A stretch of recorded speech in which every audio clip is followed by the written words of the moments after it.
Masturbation is a topic that still causes a lot of problems for people, and a lot of people feel so guilty about it that they wouldn't even admit, if that's the right word, that they do masturbate. But we know from studies and from research that over 90% of men masturbate and that well over 50% of women masturbate.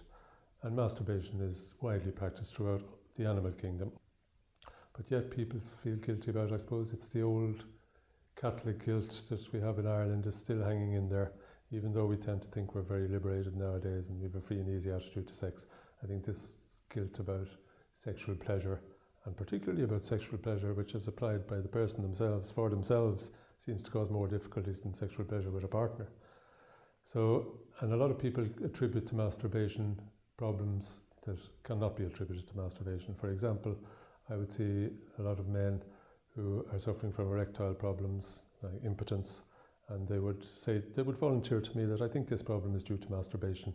When I was younger, I used to masturbate every day, for example, they might say, and I think I must have damaged myself.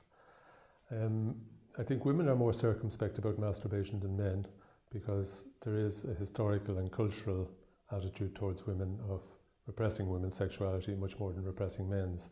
So I think it is more difficult for women to come out, in a sense, about their sexuality and to express it freely than it is for men. But what I want to say is that masturbation, as far as we know, causes no medical problems whatsoever, causes no problems with impotence, causes no sexual problems, causes no fertility, causes no problems, in other words. And people need to get that into their heads. It's interesting that the Chinese Chinese medical doctors who practice traditional Chinese medicine, think that there is such a thing as masturbating too much. But the way that they measure, for an individual, the way they measure too much masturbation is they say, if you're masturbating to a degree that exhausts you for days afterwards, then you're masturbating too much.